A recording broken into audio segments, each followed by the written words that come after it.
All right, let's move on to a much younger player. Doesn't have to conserve his energy, but unfortunately he is resting his body now. The Mavericks receiving a tough blow. Luka Doncic suffering, quote, moderate ankle sprain early in Saturday's loss to the Heat. Tim McMahon reporting Luka might be able to return in a couple weeks. We'll see how that goes. Mavericks currently tied for third in the West with Denver, but they're only 2.5 games ahead of sixth place in Utah, so it is tight in this section of the standings. And here are the next 2 weeks for Dallas. Yikes. At Milwaukee, home versus Boston, at Philly, at Toronto, home against the Spurs, at Golden State, at the Lakers. 5 of the top 9 teams in the league in just the next 2 weeks. So Kevin, in the West, where every game is going to be very valuable once we get to the end of the season, how do you expect Luka's injury to affect Dallas's outlook? I mean, it's going to be rough.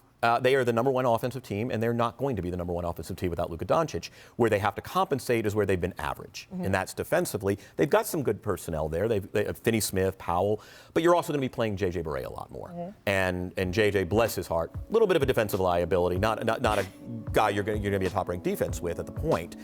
So they're going to have to tread water, and it's going to be tough. The good news is, I mean, the West, the bottom of like the 7-8 is less intense than it used to be. And so they could come back, hold on to 5 or 6, and then welcome back, Luka. I know it's tough looking at them. I mean, no one really thought that they'd be at the 3rd position at this point in the year. So I guess you can say you did your job up until this point. And then, the best availability, is health, right?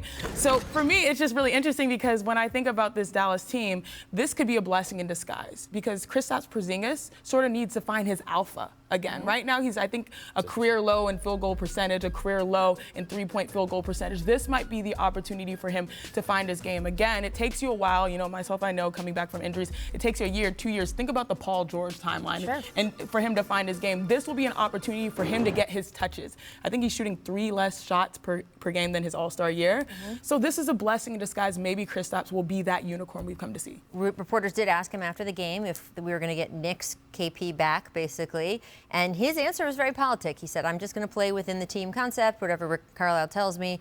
I think it will be kind of a combo, right? I think he will be featured more. He will get more touches, but it is within that Dallas system that they're playing. We'll have to see what we get. That schedule is serious, though, for bonkers. Sure. Thanks for watching ESPN on YouTube. For more sports highlights and analysis, be sure to download the ESPN app. And for live streaming sports and premium content, subscribe to ESPN+.